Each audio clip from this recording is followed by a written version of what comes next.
Assalamualaikum warahmatullahi wabarakatuh. Bismillah, walhamdulillah, wassalatu wassalamu ala rasulillah wa ala alihi wa sahbihi wa mawalah. Pemirsa, bertemu kembali dengan Caklan melalui Lamongan Realitas Channel. Untuk kali ini menyambung video yang sebelumnya, yakni pertarungan atau permusuhan yang terus berulang sepanjang sejarah. Pemirsa, Rasulullah mengingatkan kepada para sahabat beliau ad-dinun nasihah sampai 3 kali. Agama itu adalah nasihat. Karenanya, moga kita tidak bosan menyampaikan nasihat mana yang benar dan mana yang salah. Dan moga kita tidak juga bosan untuk mendengar nasihat-nasihat kebajikan. Karena pada nasihat ada petunjuk yang sebelumnya tidak kita ketahui. Pada nasihat ada sesuatu yang terlupa, lalu olehnya teringat kembali. Pada nasihat ada pengingat agar kita tidak melakukan hal-hal yang tidak baik, sekaligus menyadarkan untuk istiqomah dalam kebajikan dan takwa. Dan pada nasihat ada hidayah yang sangat kita butuhkan bersama. Maka marilah kita jujur dalam beragama. Jangan bodohi umat dengan sebuah pengakuan-pengakuan yang tak ada pada pengakuan itu. Kita tak perlu mengaku sebagai orang yang suci kalau kenyataannya kita masih kotor.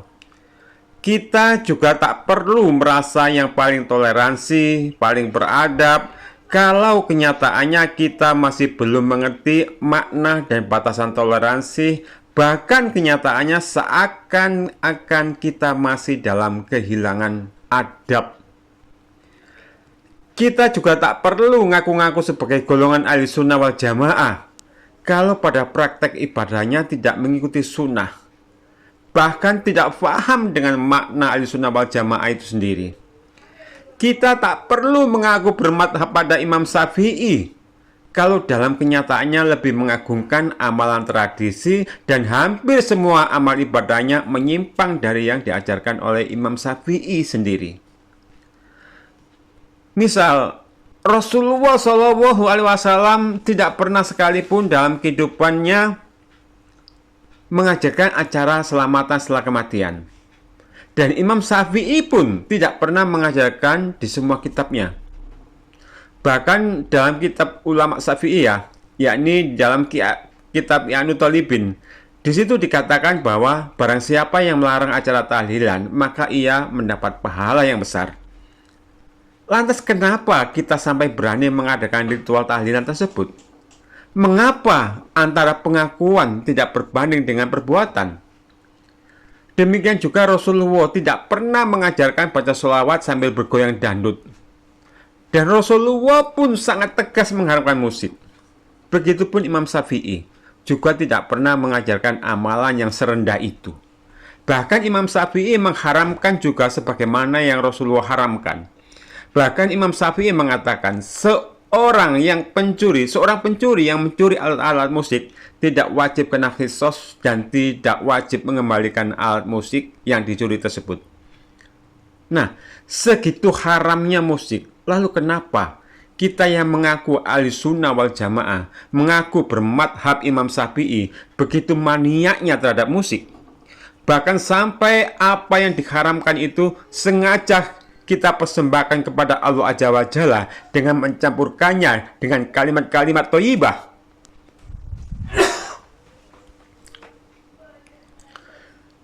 Lalu di mana bukti pengakuan merasa bergolongan ahlussunnah wal jamaah? Di mana bukti yang selalu ngotot mengaku merasa bermadhab Imam Syafi'i? Cobalah kita sama-sama renungkan. Sejauh mana kejujuran kita dalam beragama? Cobalah kita itu berpikir untuk melatih diri kita bagaimana supaya kita itu jujur dalam beragama. Melatih sejauh mana pengakuan kita dan sejauh mana apa yang kita praktekkan atas pengakuan itu. Sinkronkah antara pengakuan kita dengan praktek yang kita amalkan. Nah, di lain perkara, Allah Azza wa Jalla juga dengan jelas telah berfirman, "Wadkur rabbaka fi nafsika tadharru Allah fatawah dunal jahri minal qawli bil ghuduwi wal asal wala takum minal ghafilin." Ingatlah Tuhanmu dalam hatimu dengan rendah hati dan rasa takut pada waktu pagi dan petang, dengan tidak mengeraskan suara, dan janganlah kamu termasuk orang-orang yang lengah. Pada ayat tersebut, secara tekstual merupakan perintah agar kita senantiasa mengingat Allah Azza wa Jalla di sepanjang waktu dengan adab, dengan kelembutan, dengan khusyuk, dan dengan tidak mengeraskan suara. Dan Rasulullah pun berdasarkan ayat itu sering menegur sebagian para sahabat yang sedang berzikir dengan suara yang keras. Nah, larangan mengeraskan zikir didasarkan pada prinsip menjaga kekhusyukan, menghindari riya, dan agar tidak mengganggu orang lain, terutama pada saat sholat ataupun saat di luar sholat. Namun masalahnya, kenapa kita yang mengaku merasa ahli sunnah wal jamaah cara berzikirnya berteriak-teriak, bahkan sampai kesurupan, hingga tak peduli meskipun orang lain terganggu oleh kita yang tengah kehilangan adab-adab zikrullah? Padahal bukan hanya Rasulullah yang tidak pernah mengajarkan mode zikir ala teriak-teriak plus kesurupan. Imam Syafi'i pun di semua kitabnya tidak ada yang mengajarkan zikir yang demikian. Lalu kenapa kita dengan pedenya mengaku ahli sunnah wal jamaah, dengan pedenya ngaku bermadhab Imam Syafi'i, tapi secara praktek ibadah justru menyelisih mereka? Mengaku ahli sunnah wal jamaah, ternyata sebagian besar amal ibadahnya dari A sampai Z penuh dengan timbunan-timbunan bid'ah. Mana konsekuensi dan ucapan pengakuan ahli sunnah wal jamaah? Tidak ada. Mengapa lagi-lagi pengakuan tidak berbanding sama dengan pembuktian? Dan masih sangat banyak amalan-amalan yang tidak pernah dicontohkan oleh Rasulullah, tidak pernah diperintahkan juga, tidak ada dalilnya, dan Imam Syafi'i pun juga tidak pernah mengamalkannya. Tapi kita tetap berkreasi dan mengamalkannya dengan tetap pedenya mengaku bergolongan ahli sunnah dan mengaku dengan pedenya bermadhab Imam Syafi'i. Mengapa bisa demikian? Pengakuan dibesarkan, tapi praktek jauh.